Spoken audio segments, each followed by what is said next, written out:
업무에 대해서 새로운 공약과 또 시정과 접목하는 일을 상당히 좀 심혈을 기울여서 연구를 하고 있습니다.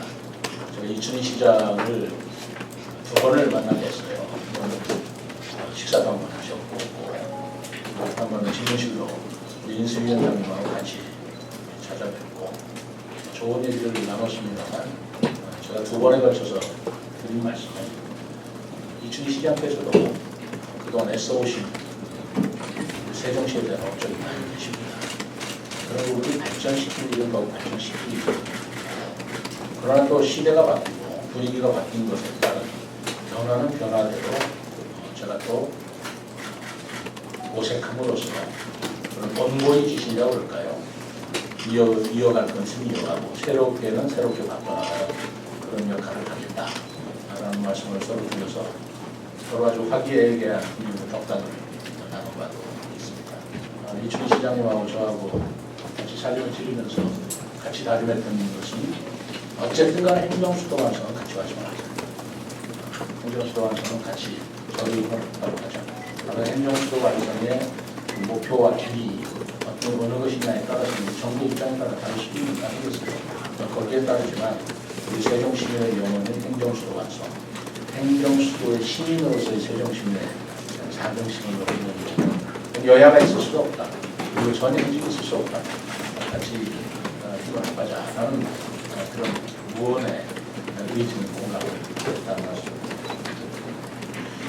그리고 지난번에 제가 이상래 행복총장을 방문했지요. 그래서 여러 가지 얘기했습니다만 좀 교통 문제에 관해서는 행복청에도 마찬가지고 우리 시민들께서도 마찬가지고 중앙부처의 여러 공무원들을 여러 경로를 통해서 제가 만나겠습니다. 이 교통 문제는 어쨌든 심각하다. 중앙부처의 공무원들도 출퇴근하는 데 상당히 해로가 많다. 라는 말씀은 공통적인 말씀 같습니다. 우리 시민들께서도 출퇴근하는데 대전으로 출퇴근하시는 분들 많잖아요. 그럼 그 교통 문제에 관한 뭔가 획기적인 대책이 필요하다라는 것에 대해서는 인식을 같이 했고요. 그다음에 행복청장과는 이따가 이제 환경부 장관을 제가 뵙고 왔습니다.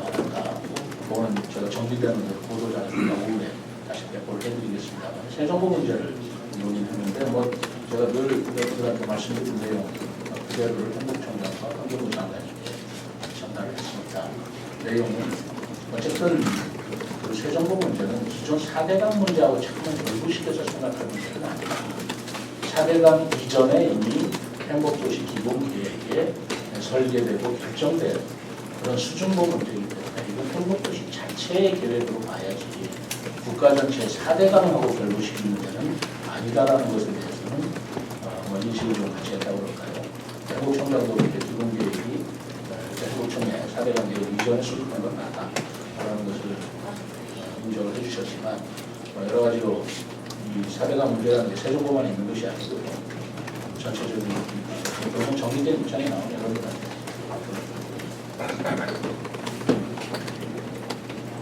지금 저희들이 인수위에 바란다라는 의견을 접수받고 있습니다. 저는 인수위원 홈페이지를 통해서 받고 있는데 계속 아주 많은 그 시민들의 제안 내지는 말하자면 뭐라고 그럴까요? 비원 이런 것들이 접수되고 있습니다. 오늘 어제 9시까지 오늘이 22일인가요? 오늘 9시네요. 우리가 38건이 접수됐다고 해요. 그런데 역시 이 안건 중에서도 제일 많은 게 대중교통 체계 문제.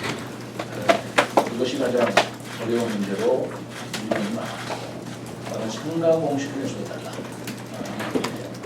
그다음에 지역화폐 증액해달라. 그리고 공원 활성화 방안 이런 것들이 많이 왔는데 우리 여러분께서도 이미 다 알고 계시고 이미 여러 번 지적된 그런 내용들이 시민들한테도 큰 관심 사안이다라고 생각합니다. 어쨌든 이 문제는 지금 저희들이 민원을 떠나서라도 공약사항으로 깊이 다루고 있기 때문에 이건 단박에 인수위에서 해결할 수 있는 문제는 아니지 않겠습니까? 우리 문제 제기를 바탕으로 해서 개선해 나가겠다, 노력해 나가겠다. 저는 시종 일관, 세종시의 가장 큰 현안은 또 가장 중요한 저의 과제로 삼은 것은 청년 일자리 창출이고 상가 공실이고 그리고 기업 유치고 그리고 우리 소상공인들 지역경제 살리기라고 누차 말씀드린 바 있습니다.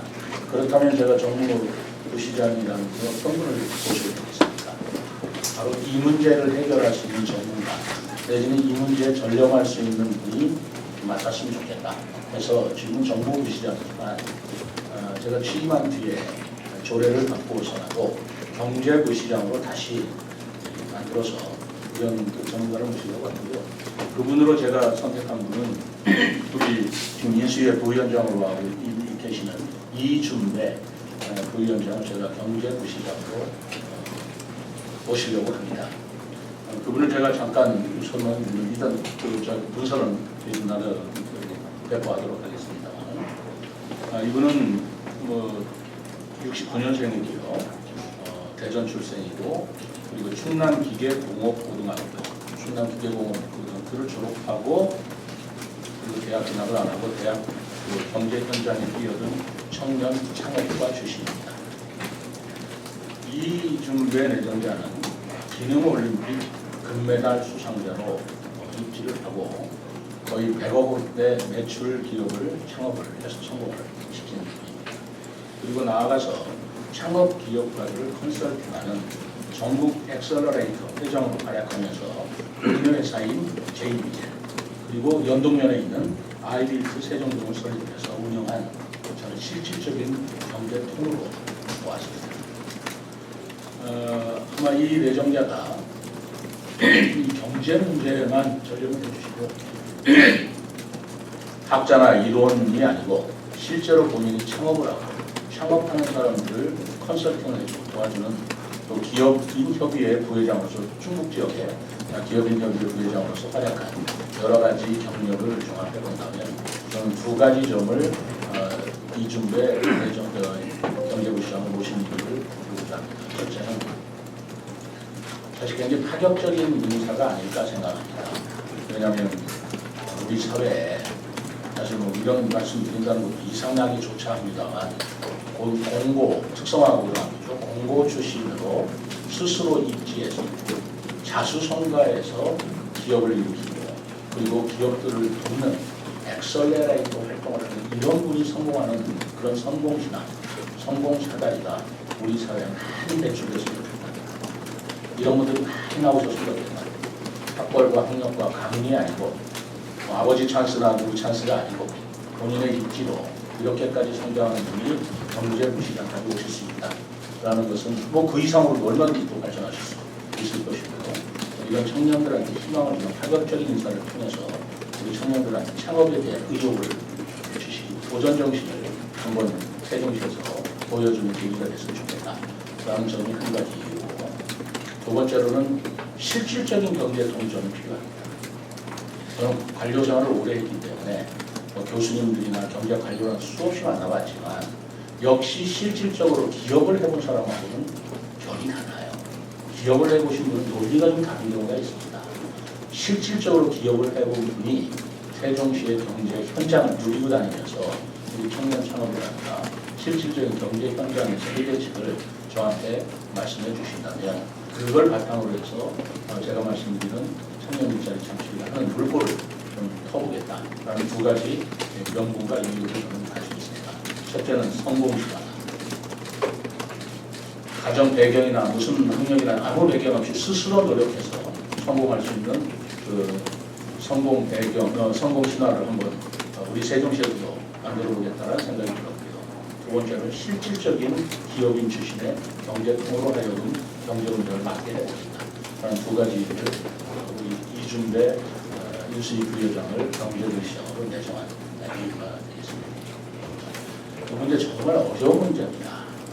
정면 재검토 수립도 여러 가지 검토를 하고 일단 이 문제가 제가 이 지역 주민들 입장에 있어서 소송을 제기해 놓고 있다고 들었습니다. 변호사분은 안 왔는데 소송 결과에 이제 절차상의 문제를 가지고 소송을 제기 중에 있기 때문에 이것도 유심히 우리가 봐야 되겠다. 여기에 유법부당한 것이 있다면 유법부당한 것을 그대로 유죄할 것이냐는 고민도 해야 할 일이고 그러나 어쨌든 소송을 하고 있다면 소송 결과를 보고 신중히 이 문제를 검토해야 된다는 생각입니다. 지금 기지 4,500억이고요. 그리고 중기 재정 계획을 저희들이 검토를 해보니까 점점 늘어날 그런 추세에 있다. 그럼 예산을 아끼지 않고 그걸 어떻게 해결하겠습니까? 우리가 어디서 재원을 더 발굴한다든가 아니면 국가에서 뭐 교부세가 됐든 보조금이 됐든 지원금을 더 받아낸다든가 뭐 그런 노력도 해야 되지만 그거 갖고 해당이 이 문제를 근본적으로 해결하기가 어렵다고 할 때 우리가 할 수 있는 노력은 뭐겠습니까? 아껴야죠. 아낀다고 할 때와 쓸 때가 어디냐라는 기준은 있어야 되는 것인데 저는 우선 쓸 곳은 두 가지는 써야 된다고 생각해요. 하나는 어려운 사람을 돕는 것은 써야 된다. 긴축재정을 한다고 해서 소외계층이라든가 농민이라든가 장애인이라든가 그런 어려운 분들 그런 분들한테 쓸 돈도 아끼자. 이거는 저는 아니라고 생각합니다. 그 부분은 그 부분대로 쓰지만 그렇지 않은 부분에 대해서 또 쓸 것도 한 거는 뭐냐면 투자 효과가 있으면 써야 된다. 그런 생각합니다. 경제 살리기 같은 것은 그걸 투자함으로써 나중에 투자 효과가 있다라고 판단이 되면 써야 된다고 생각합니다. 그건 안 쓰면 오히려 적자를 더 크게 만드는 그런 행위죠. 그래서 그 어려운 사람 돕는 데는 써야 된다. 그것마저도 깎아가지고 해서는 안 된다. 아무리 어렵더라고 하더라도 우리가 어린아이 우유를 굶기게 할 수는 없지 않습니까? 어려운 사람들이 말하자면 생활 보조하는 걸 우리가 그걸 깎을 수는 없지 않습니까? 농민들의 서러움을 우리가 마다할 수는 없지 않습니까? 그거는 그대로 추진해야 된다고 생각하고요.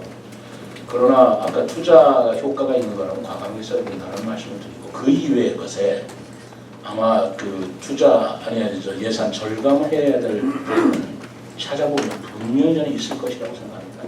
분명히 있습니다. 그것은 제가 30년 동안 공부를 해보면 늘 우리가 긴장을 하고 국민의 혈세, 주민들의 혈세를 아껴 쓰야겠다는 긴장감을 늦추는 순간 예산은 많이 쓰게 마련이에요. 그래서 그런 노력을 공무원과 함께 같이 하다 보면 분명히 예산 절감하는 부분들이 있으리라고 생각합니다. 현재 이춘희 시정하고 호흡과 철학이 맞고 코드가 맞아서 된 분이라면 저는 당연히 본인이 거취를 같이 함께 결정하는 것이 그것이 예의고 상식이라고 생각합니다. 그렇지 않겠습니까? 저라면 제가 코드에 저하고 철학을 호흡을 같이 해서 임명한 분이 계셨다면 제가 다음 임기 때 나갈 때 그분 모시고 같이 나가겠습니다. 그게 순리고 그게 다음 그 시장에 대한 그 예의이고 그게 행정의 정도 아니겠습니까? 소위 얘기하는 중앙에서 알박기 그거 얼마나 어떻게 보면 행정의 정도가 아닌 말씀이 무슨 알박기예요. 뭐 그런 식의 그런 식의 인사는 저도 하지 않고 그런 식의 인사는 저도 썩 바람직하지 않다. 그러나 정말 전문성에 의해서 필요로 했던 인사라면 그 전문성을 우리가 높이 또 평가해 줄 만한 것도 맞는 거 아니겠습니까? 저는 그렇게 생각합니다.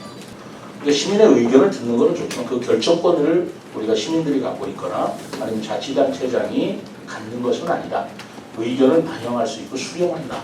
민주적 절차라는 것은 충분히 좋은 일이지만 그것이 결정을 할 수 있는 결정 권한은 아니다라는 그 원칙을 분명히 하고 싶고요. 그렇기 때문에 제가 존치한다는 입장을 가진다 해서 존치하겠다 이렇게 여러분들한테 확정적으로 얘기하거나 그러지는 않지 않습니까? 나는 그런 생각을 가지고 있다는 말씀을 드린 것이고 그리고 환경부하고도 협의할 문제고 그렇게 해서 이 문제를 국가적인 문제는 국가가 해결하고 자치단체가 해결해야 할 문제는 자치단체가 해결해야 된다는 입장을 가지고 있습니다. 두 번째 원칙은 아까도 제가 또 말씀드렸지만 새 정부에 관한 안은 국가 4대강 계획으로서 예산을 내어서 설립은 됐지만 그 원칙의 뿌리가 다르다는 것은 분명히 하자는 겁니다. 그건 분명히 하자는 거예요. 이명박 대통령의 계획이 아니고 노무현 대통령 시절의 계획이었다. 이건 분명히 하자는 겁니다. 그런 기반의 기초 위에서 이거를 해체할 거냐 존치할 거냐 문제는 뭐 국가가 결정한다고 하겠지만 그때도 제 자치단체장으로서 의견은 제가 충분히 건의도 드리고 개진을 하고 반영시키도록 노력은 하지만 그 뿌리가 다르다는 것은 분명히 알고 시작하자라는 얘기를 여러 번 반복해서 드리는 겁니다. 그걸 우리 언론인 여러분들께서도 이제는 충분히 제가 여러 번 말씀드려서 다 이해해 주실 거라고 생각을 하고 그렇게 생각한다면 자꾸 4대강 문제하고 이거 결부시켜서 할 일은 아니다. 저는 새 정부 문제만큼만은 4대강 계획이라는 말로 붙이지 말아달라라고 말씀드리고 싶을 정도입니다. 4대강 계획에 예산으로 지어진 건 우리가 알겠지만 4대강 계획은 아니었다. 저는 그렇게 말씀드리고 싶다는 겁니다.